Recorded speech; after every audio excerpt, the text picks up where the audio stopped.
Be your own loud. All right, everybody, welcome to the show. I want to say hi to everybody who's watching the stream today. And for those of you listening to this as a podcast, congratulations. I have something that's very personal here today. And I put somebody who I love dearly in a wonderfully uncomfortable situation, which happens to be my brother. Now, you might be thinking to yourself, Matt, why in the hell are you putting your brother on a podcast? I'm going to tell you freaking why I'm putting my brother on a podcast and the live stream is because what he is able to do in a coaching setting. So my brother is a soccer coach. In fact, the statistics are unbelievable. How many games he's won, his win percentage, how many times he's been coach of the year in the state and all of that stuff. But one of the things that I've always been fascinated with about my brother is the fact that he builds a cult-like culture really fast with his teams. And not only that, but he also is able to do it and they stay part of the cult really for their entire lives. And for those of you who are in business and who really truly want to find out how you can connect with somebody very quickly, how to be a great leader, I figured the greatest leader I know should be on the show. So Tim, welcome to the show, man. Yep. Thank you. I am extremely uncomfortable. All right. Well, we're going to get you talking about things that you know more about than most people. So, I always start off this by talking about, tell me your story, but I want you to tell your coaching story. When did you feel the itch for coaching? Who were your idols and why were they? And why did you choose this path for yourself? So soccer has always been a passion of mine. As you know, growing up, we didn't have much. Much is probably more than what we had. We didn't have anything. And after we stopped moving around, we were allowed to play a sport. We could afford one sport. And at the time, soccer was fairly inexpensive. A pair of shoes, pair of cleats, shin guards, and they gave you a uniform. It wasn't like we are now with Under Armour this and all these bells and whistles. I mean, I think we have pictures of us playing soccer in blue jeans with the white shorts pulled over the top of the blue jeans because that was the only way we could stay warm. And it wasn't necessarily about the soccer because I was an above average player, but I was never going to make a career out of it. I was thinking about it. I remember our grandfather saying to me years ago, why are you doing soccer? You're never going to make a career out of soccer. Little did he know, 33 years later, whatever. But it was the coaches I played for that were huge influences on me. Without having a father figure in my life, looking for that male leadership was hugely important. So I was always drawn to that. And then the second thing is our mother has always been in these a service type person. She nonprofits, giving back, and it's ingrained in how we were brought up and who I was. The biggest thing that I can remember, and it kind of helped me think, one, because I wasn't going to be a player. I had a coach, Joe Haywood. Joe Haywood was my coach when I was 13 or 14 years old. I was switched to his team after I was on a very successful youth team. I got switched to his team. I used to joke that I was the only player ever traded in recreational soccer. And the team wasn't very good. So I was one of the better players. And Joe was a huge man, 6'6", 6'7". He was a hockey dad whose kids played soccer. And I remember, like it was yesterday, we were playing my old team. And the best player on the field was Jamie. And Jamie was sweet. He was killing it. And before the game, Joe said, "Tim, your job is to stop Jamie." And I said, "I can't stop Jamie." And he said, "You're my best player. I need you to stop Jamie." Okay. Coaches say that all the time. I didn't stop Jamie. I couldn't stop Jamie. I didn't know how to stop Jamie. And I came in at halftime expecting to be yelled at. I didn't do my job.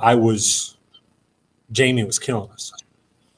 Joe put his arm around me and he said, I wouldn't ask you to do this if I didn't think you could do it. It wasn't the you stink, you're terrible coaching philosophy that we see. It was, I believe in you.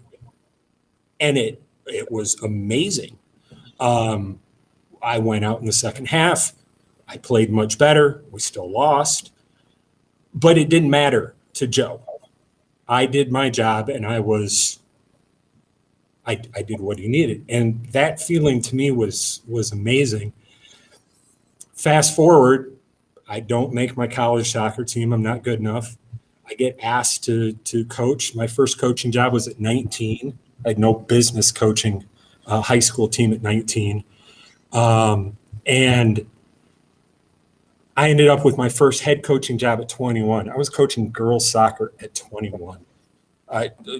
Do not do this, please. Do not turn a 21-year-old over to high school girls. But the first thing I was able to do is I was able to try and express that to the players. It became a drug. I love doing it. I will go out on a soccer field anytime. I'm now doing it 6 months out of the year, and I do it in all kinds of weather. It's who I am. It makes me a better teacher. The teaching makes me a better coach. So it all became very simpatico. What is that word? Yeah, something came to it. So now, when you walk on the field, this is something we've talked about a lot on the show, is the sort of mental preparation that needs to happen in order for you to be the best that you can be as the coach, but you have to somehow transfer that to the players. You have been known for your pregame. And let's talk a little bit about that. Why do you think it's so important before anybody gets on the field? And again, in the business setting, everybody who owns, runs, or works in a business should have a pregame in order to switch their thinking so that whatever happened before you got on the field in the office at your desk, you were able to go ahead and transform into something different, better, stronger, faster. What are some of the things that you teach your girls and have taught your girls and the boys that you've coached to get that mind right? The first thing I think that I've always been able to do is I want it to be a team. Sports can be about individuals. Business, who's your top salesperson? They get all of the love, they get all of the respect and everything like that.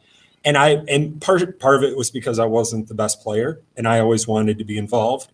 So I love the team aspect. And so we go into everything is what can we do as a team?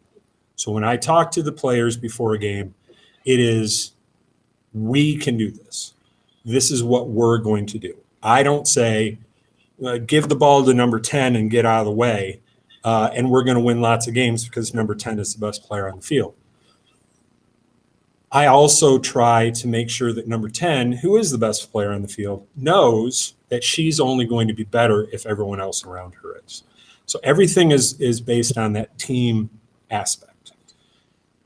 We have traditions. And you start a tradition the first year, it goes so-so. Mm-hmm. You hope that over time, the players who stay around will perpetuate those traditions until they become so ridiculous that people, if I don't do something, they get furious at me.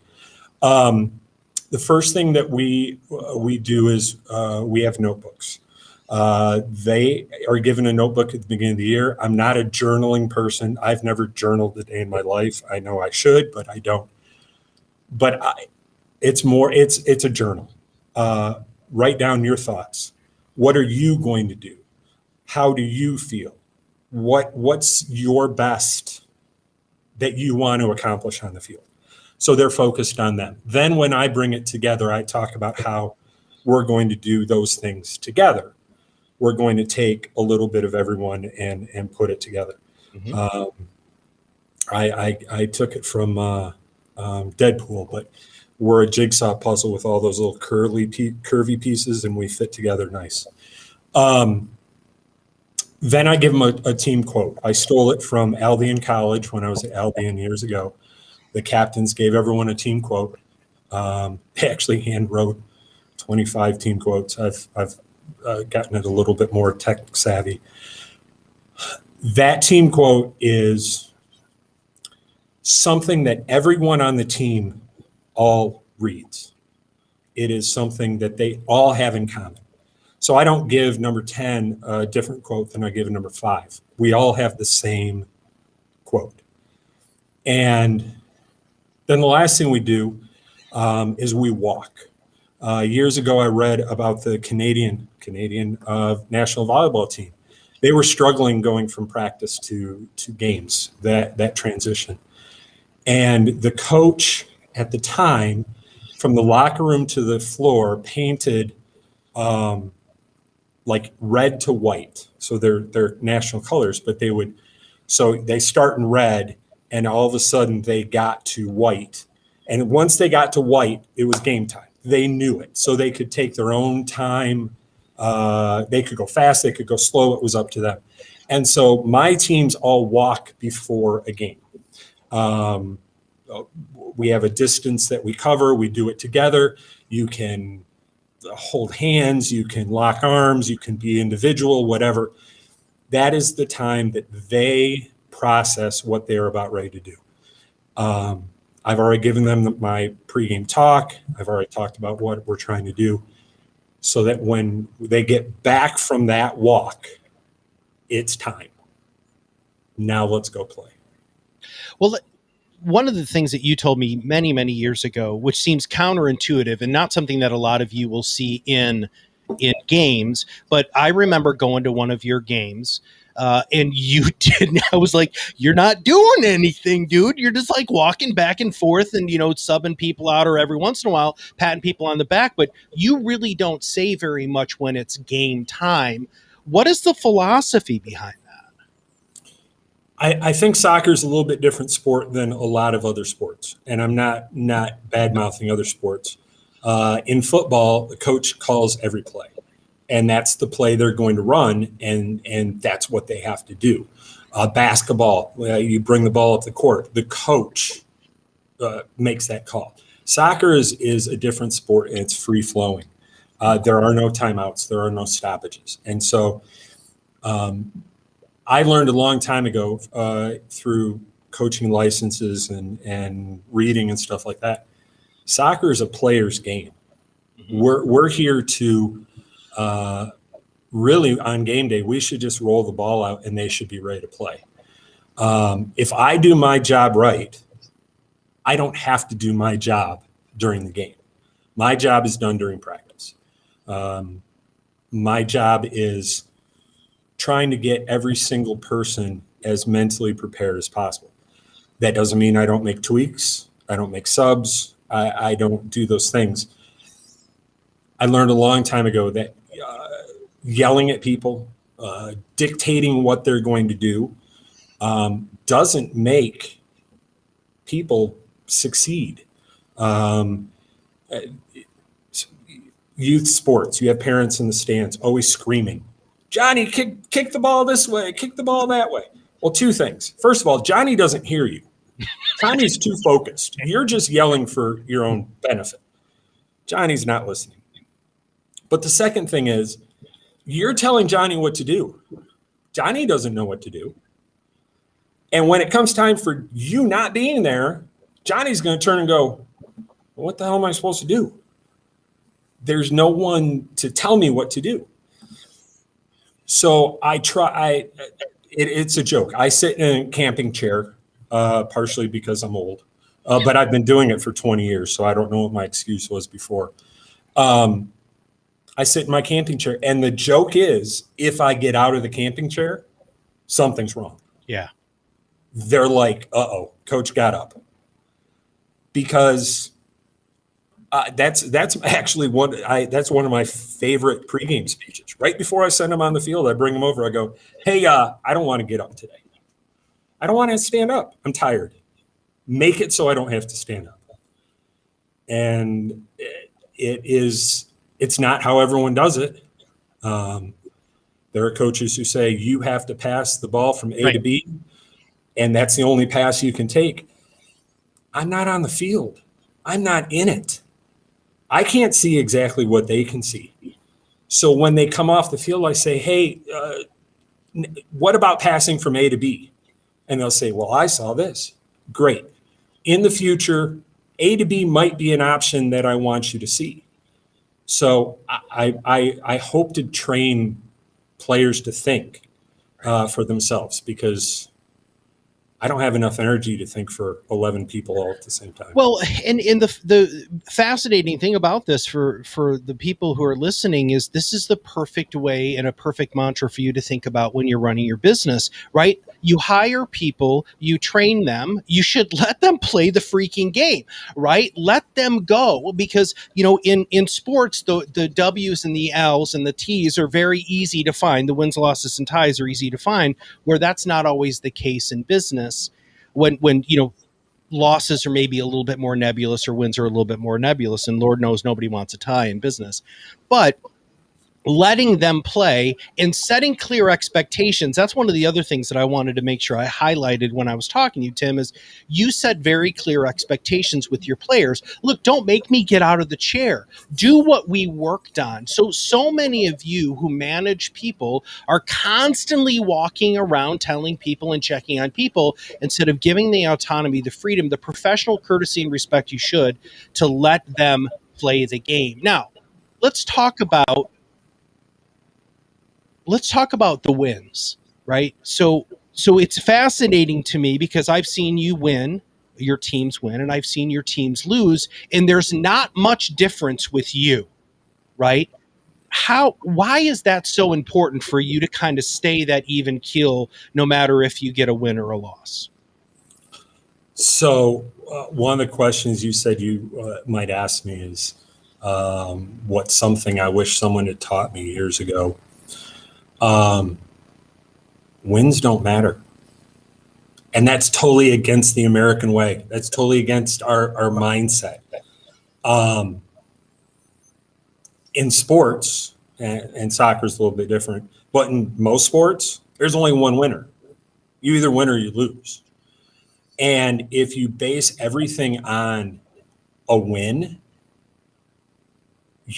I believe you're missing the project. I believe you're missing the process. That's a better word for what you're there for.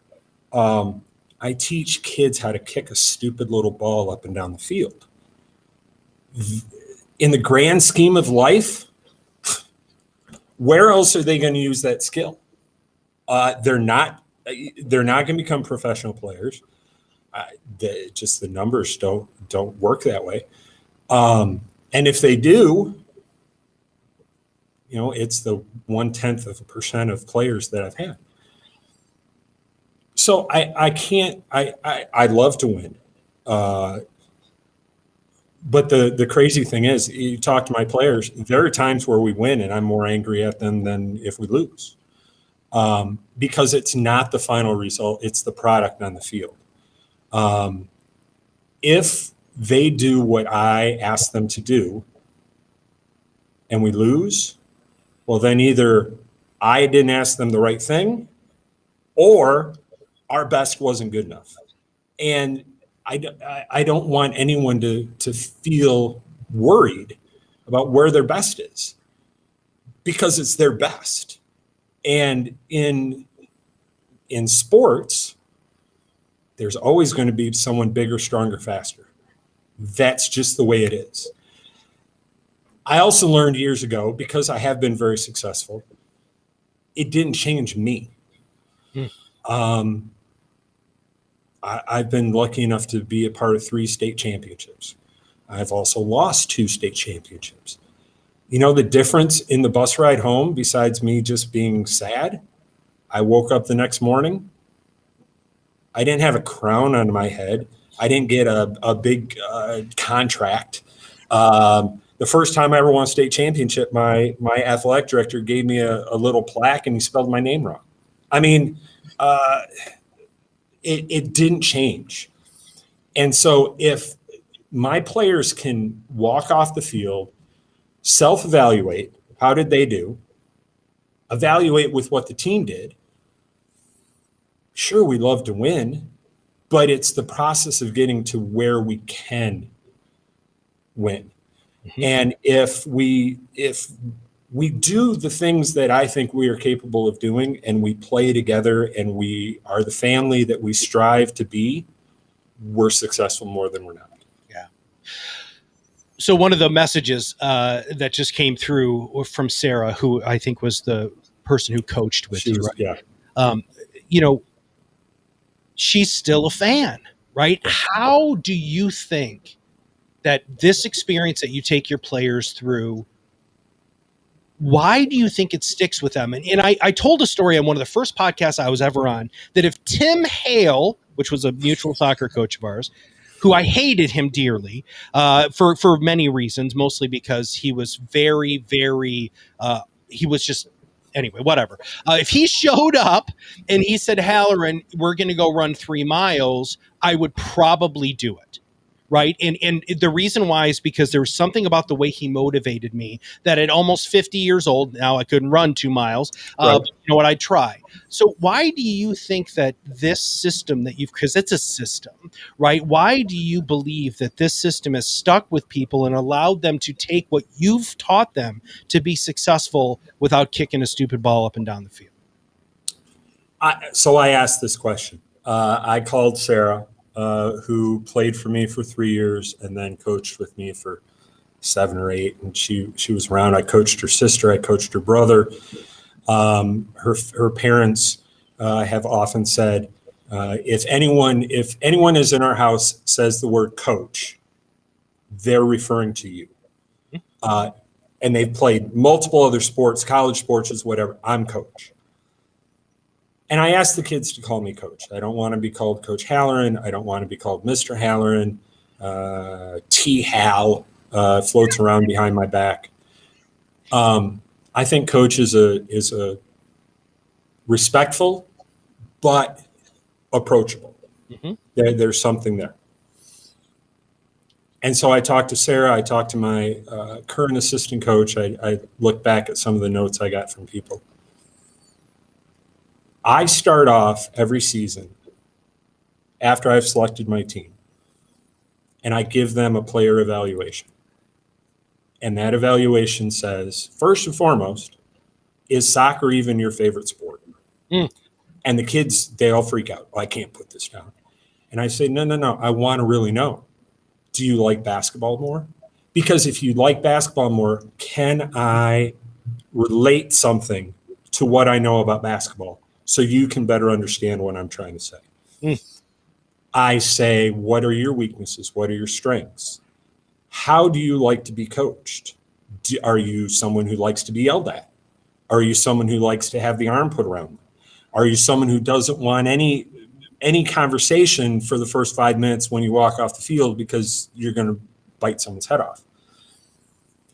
Now, I try to process all 22 of those every year.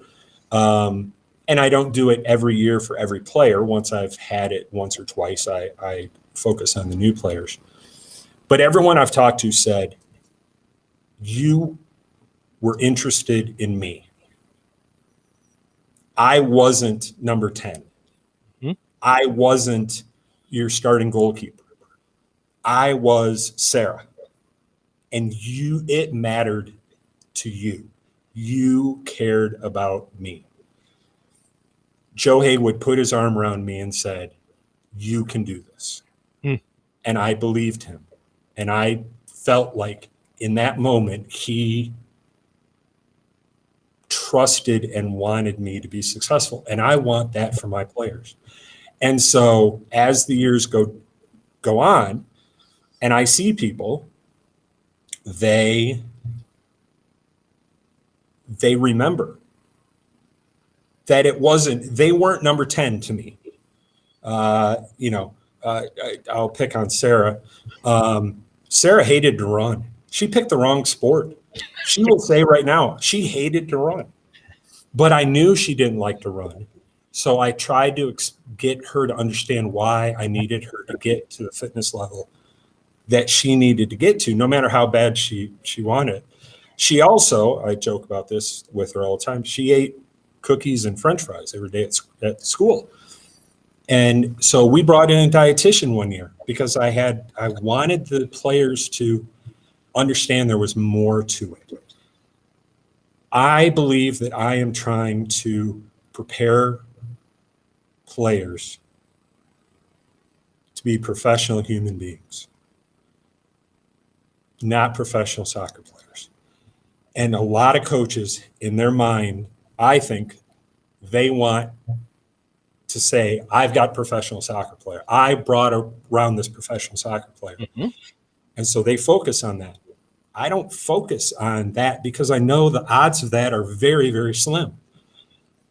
Someone passes the bar or gets their doctorate, or I had a kid stop me. I was in Niles, Michigan for a soccer game, and a police car pulls up. And I was like, oh my God. Guy gets out of the car, comes up and goes, hey, coach, I saw the Portage bus. I just want to come and say hi. You probably never would have guessed I was going to be a police officer with my background. And we talked about it. He had gotten in trouble. He was a problem. I could have kicked him off my team. I could have done a lot of stuff. But I said, hey, Matt, let's try to find a way of being something better. And he said, look at me now. Now I'm busting the kids that I was when I was growing up. If you don't have that connection, what are they playing for? So like Tim Hale, I might run for him, but not because I wanted his approval. It's because I was scared of him. Yeah. I want my players to do it for themselves. And in doing that, they end up doing it for me. Everybody who owns and runs a business, which is the majority of people who listen to our stuff and watch our stuff and follow us on social media, all of us here at Proudmouth. When is the last time you thought like that as a business owner? When is the last time that you treated your team members like that? When is the last time that you really wanted to get to know what their goals were and all of that stuff? If you, Tim's a form that he sends out is just like the DISC assessment that many of you use, Strength Finders, all of these different things to try to find out who your team members are. My brother just asks them flat out the question. And so many of you have made this relationship building that my brother is an expert in so difficult and so detached from what really needs to be there, which is that true human connection. That 10, 15, 20 years from now, when your team members, if they've moved on, see you, that they're going to be happy to see you as their old boss or as their old manager or even teammate. All right, Tim. So I like asking this question at the end just because it's actually a police tactic, just so you know. Because the show's about to end, right? So we're about done. But what is something I should have asked you about being a coach or being the leader that you are that you think our listeners should know?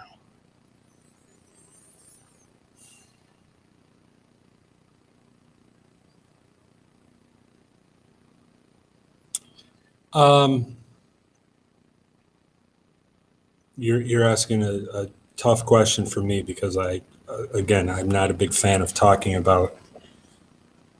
about myself and what I want to say. I jotted down a couple of things, and the two that from other stuff that you pointed out that I thought were important was the biggest struggle that I have.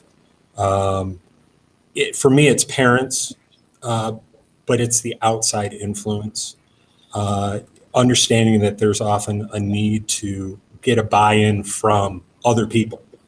For me, it's the parents. I have to teach the parents just as well as I teach the players, because otherwise I'm not going to get a buy-in from everybody. And if I don't get a buy-in from everyone, they go home and all the work I've done is lost. And I think that's a very difficult thing. And you have to know what that outside influence is. If I just focused on my players and they get in a car and dad tells them something totally opposite, my job is extremely hard. And so I have parent meetings and try to get them to buy in, and I don't get everyone to buy in. I can't bat 1,000 on that, but the nice thing is more parents buy into it because they see that their kids are happier in the program. And they get to shut the people up who don't see it in the stands. Those idiots who are only worried about the win. And so that's really helpful. And then the one statement that I've always tried to live by comes from an old athletic director, and I love the idea. And he used to end every meeting with this quote. And I don't remember where he got it, but players don't care how much you know; they want to know how much you care. And I think that sums up who I am. I know a lot. I've done this for 30 years. I've taken all my licensing. I've done a lot. I understand the game. Most kids, they don't care because they are just kicking a ball down the field, but they want me to pull them aside and show them that I notice who they are. Today I met with first day of tryouts. I met with my new captains, and one of my captains is starting to grow a mustache. It's the ugliest thing I've ever seen in my entire life. And so I told him, I'm like, dude, if this was 1970, I would say that you're probably going to be in a porn or something. And the smile on his face, because I recognize that, it was day one of tryouts. And that connection is going to mean more. It wasn't about what I told him at practice. It wasn't how I told him to kick a ball. It was that I noticed that he was trying to grow a mustache at 17 years old. And we all know how terrible those look. And he also dates one of the girls on my team. So I also have to give her grief now that she's dating. The porn stash, right? Sometimes that's, just sitting and listening. Sometimes that's putting your arm around somebody. And sometimes that's really just letting them play the game. And I want everybody to just think about that. When is the last time that you let your people just play the game? The W is important in business. We all understand that. But what you learn from the losses is really, truly where you grow even more as a human being. And having that time for reflection is vitally important. So, Tim, at the end of every show, I allow all of our guests to have an opportunity to pitch. But considering that you're a high school coach and a high school math teacher at Portage Central here where we live, you probably don't have a lot that you really want to pitch. But is there anything that you'd like to say to everybody to, get them to do something that they might not normally do?